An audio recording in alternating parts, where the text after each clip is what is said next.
कल तक पाकिस्तान अकेला था, लेकिन आज सवाल ये है, क्या पाकिस्तान एक मुस्लिम नेटो से मिलने जा रहा है? जी हाँ दर्शकों, ग्लोबल डिफेंस सर्कल्स में एक नया टर्म घूम रहा है, एक नया शब्द घूम रहा है, इस्लामिक नेटो। रिपोर्ट्स के मुताबिक टर्की, पाकिस्तान और सऊदी अरेबिया एक ट्राइलैटरल डिफेंस पैक्ट पर एडवांस टॉक्स में है, यानी एक मुस्लिम नेटो बन सकता है। इस फ्रेमवर्क का सबसे सीरियस क्लॉज क्या है? वो है कलेक्टिव डिफेंस।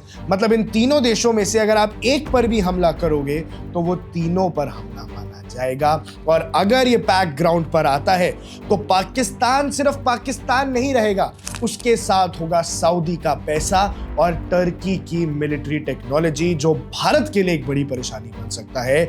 और पाकिस्तान की न्यूक्लियर कैपेबिलिटी भी साथ आएगी तो सऊदी और टर्की को भी फायदा होगा। अब इंडिया के लिए जो कंसर्न है वो यहीं से शुरू हो जाता है कि आज तक इंडिया और पाकिस्तान के जो कॉन्फ्लिक्ट्स हुए हैं वो लार्जली बायलेटरल रहे हैं। लेकिन अगर सऊदी अरब जैसे पावरफुल इस्लामिक नेशन को पाकिस्तान के डिफेंस ऑब्लिगेशंस में बांध दिया जाता है तो डिप्लोमेटिक प्रेशर पड़ेगा, आर्म सपोर्ट पड़ेगा और नैरेटिव वॉरफेयर मल्टी फ्रंट हो सकता है, यानी दिक्कतें आ सकती हैं। अब देखो दर्शकों, ये ऐसा क्यों कर रहे हैं और ये बात कहां से आई? टर्की खुद को मुस्लिम वर्ल्ड का बादशाह बनाना चाहता है और पाकिस्तान को स्ट्रैटेजिक आइसोलेशन तोड़नी है। सऊदी अरेबिया यूएस और इजराइल पर डिपेंडेंसी कम करना चाहता है। तीनों देशों के पास अपने अपने मोटिव हैं, लेकिन मैसेज क्लियर है। मैसेज ये है कि जैसे वेस्टर्न नेटो के बिना अपनी सिक्योरिटी ब्लॉक होती है, वैसे ही अब एक इस्लामिक नेटो बनेगा जो इस्लाम के हितों की रक्षा करेगा। बट पिक्चर इतनी सिंपल नहीं है दर्शकों। सऊदी अरेबिया इंडिया के साथ मैसिव ट्रेड टाइज में है। सऊदी अरेबिया भारत का दोस्त माना जाता है। टर्की की इकोनॉमी भी प्रेशर में है और लीडरशिप राइवलरी है कि भैया मुस्लिम्स की दुनिया को कौन चलाएगा, कौन राजा बनेगा, टर्की बनेगा, सऊदी बनेगा कि पाकिस्तान बनेगा। और ये पैक्ट का सबसे बड़ा इंटरनल क्रैक हो सकता है। इंडिया का एडवांटेज क्या है दर्शकों? इंडिया की जो डिफेंस डिप्लोमेसी है वो डाइवर्सिफाइड है।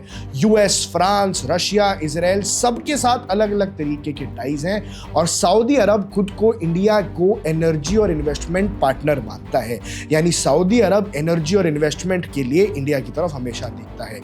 और टर्की के स्टेटमेंट्स भी ज्यादा रिटोरिक रहे हैं, एक्शन कम रहा है। टर्की के साथ दिक्कतें तो रही हैं, लेकिन वो कभी भी उस लेवल तक एक्सीलेट नहीं हुई।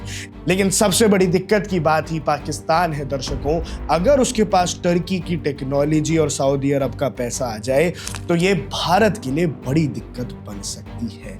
इस्लामिक नेटो अगर बना तो इंडिया के लिए इमीडिएट वॉर का थ्रेट तो नहीं है, लेकिन स्ट्रैटेजिक हेडेक जरूर है, क्योंकि पाकिस्तान पिछले 50 सालों से कभी ना कभी कोई ना कोई छेड़खानी तो करता ही रहता है। पाकिस्तान के साथ आजादी के बाद से जिस प्रकार के रिश्ते रहे हैं आपको पता ही है।